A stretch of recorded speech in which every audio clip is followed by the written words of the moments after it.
Reflections. Your daily dose of strength and motivation. Reflections.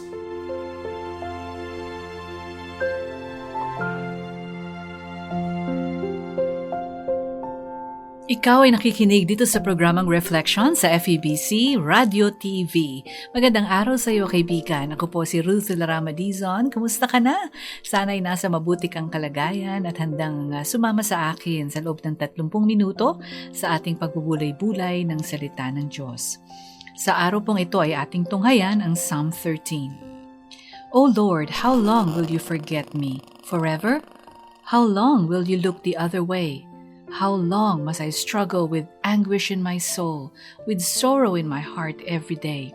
How long will my enemy have the upper hand? Turn and answer me, O Lord my God. Restore the sparkle to my eyes, or I will die. Don't let my enemies gloat, saying, We have defeated him. Don't let them rejoice at my downfall. But I trust in your unfailing love. I will rejoice because you have rescued me. I will sing to the Lord because he is good to me. Psalm 13. Maari nagtataka po kayo kung bakit sa araw na ito ay ating pag-uusapan ang tungkol sa ating binasa sa Psalm 13, which, as you have heard earlier, is like an anguish of the soul. A man struggling with the darkness of the night that he is experiencing, sorrow in the heart, and in a way, he's complaining to God. Actually, this is a Psalm of David. And he is complaining before the Lord. How long? Gaano mo katagal akong kakalimutan, Panginoon? How long will you look the other way? How long must I struggle with anguish in my soul? Alam niyo po, just the other day, ay siguro mga 2 wakes po yung aming pinuntahan. 2 burol, 2 namatayan. And in one of those na napuntahan namin ay very open yung asawa ng namatayan na sinasabi niya mismo na nagtatampo siya sa Panginoon. Nagtampo siya sa Panginoon, nagtatampo, no? Actually, still undergoing this tampo sa Panginoon sapagkat feeling niya ay hindi sinagot ng Panginoon ang kanyang mga panalangin noong sa pagkakasakit ng kanyang asawa na namatay na nga po. So, nagtampo siya sapagkat pakiramdam niya ay kinalimutan siya ng ating Panginoon. Nagtatampo siya sapagkat hindi sinagot ng Panginoon ang kanyang panalangin. And because of that, he was struggling with thanking God. He was struggling with praising God. He was struggling with sorrow in his heart every day. Nawala ang sparkle sa kanyang mata, and it seems that he feels abandoned. He feels rejected. And I thought, if this man of God is experiencing this, perhaps a lot of us are also experiencing this feeling. In fact, sabi nga po ng aking kapatid nang kami umuwi na, sabi niya, alam mo, nakaka-relate ako sa kanya sapagkat there was a time in my life when the Lord did not answer my prayer that nagtampo rin ako sa kanya. And I'm wondering, how common is this situation? How common is this emotion? Ikaw, kapatid, kumusta ka? Nagtatampo ka ba sa Panginoon ngayon? Dahil hindi niya sinasagot ang iyong panalangin. Dahil feeling mo napakatahimik ng ating Panginoon. Silent, deafening silence sa iyong mga panaghoy. Alam niyo po, kapatid, there is a place for lament in the Bible. In fact, we have a book called Lamentations in the Bible. Hindi po ba? And it just shows us that the Bible acknowledges this human pain. The Bible acknowledges this reality. In fact, it is not a sign of weakness, but is actually an act of trust. Ito yung raw, unedited conversation natin kay Lord when life feels overwhelming. When we lament, we follow the example of David, Jeremiah, and even Jesus, who brought their pain directly to the Father. Alam niyo po, ang kagandahan ng biblical lament is that it doesn't end just like that. It doesn't end in despair.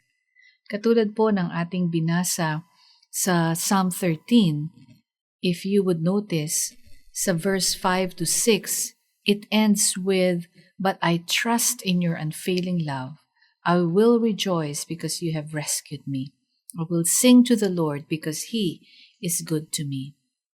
Matapos niyang i-pour out ang kanyang puso, ang kanyang isip sa Panginoon, at the end of it all, he still ended with praise. He still ended with trusting in his unfailing love. He still ended with rejoicing because he knows that the Lord is good and that He has rescued us. That's why we can continue to sing a new song to the Lord. But there is a place for lament in the Bible. And you can be honest, my friend. Do not sugarcoat your feelings. The Lord knows anyway. Tell God exactly what hurts, what causes your fear, or what makes you angry. And then ask for help. Call on God to intervene. Similar to the psalmist in Psalm 10, verse 12. In Psalm 10, verse 12, ay atin pong mababasa doon that, ang sabi doon, "Arise, O Lord, punish the wicked, O God, do not ignore the helpless." No? Yun po he was asking for help on the Lord, asking Him to act on behalf of the afflicted. And lastly, let's remember God's character.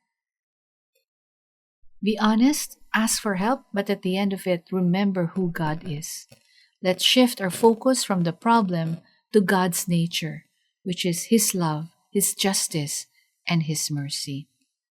As stated in Lamentations chapter 3, verse 22 to 23. No?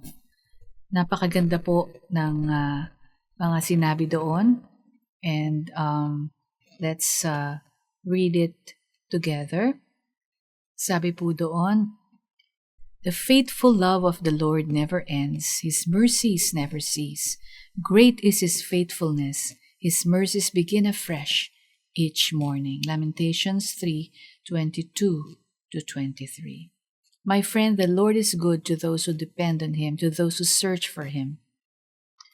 And you can be honest with Him. He can take it. You can call on Him for help because He is there for you. The Lord understands where you stand right now. And even that friend who expressed disappointment with God, I know that even that the Lord understands. And let's pray for those who may be suffering from the dark night of the soul, that they would be comforted and that they would experience God even in the midst of this difficulty. Let us pray. Father God, thank you because though not every situation is rosy, though not everything is okay, though we may walk through the valley of the shadow of death, through the bumpy and rocky road, thank you because even there you are there with us. Maaasahan ka naming lagi, Panginoon. Kahit na sa oras ng pighati, sa oras ng sobrang kalugmukan ng buhay, nariyan ka.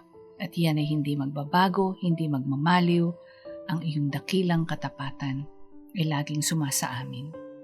Panginoon, dinadalangin po namin ang aming mga kapatid na dumaranas ngayon ng matinding pagsubok.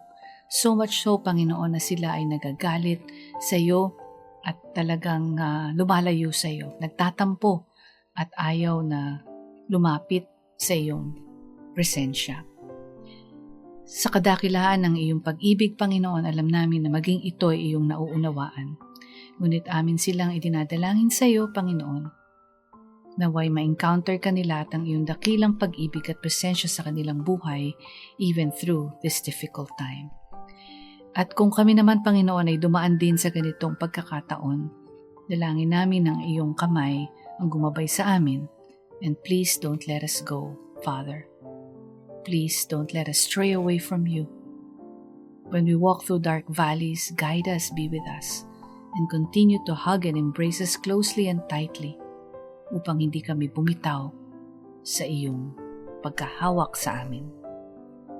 Remind us each day that you are faithful and that your love will never end, that your mercies will never cease. Great is your faithfulness. In Jesus' name we pray. Amen. Maraming pong salamat sa inyong pagsama sa akin dito sa programang Reflection sa FEBC Radio TV. Ako po si Ruth Drama Dizon. Mag-iwan lang po kayo ng comment sa ating comment box and share your journey and how we can pray for you. Hanggang sa muli po, pagpalain po tayong lahat ng ating Panginoong may kapal. Reflections. Your daily dose of strength and motivation. Reflections.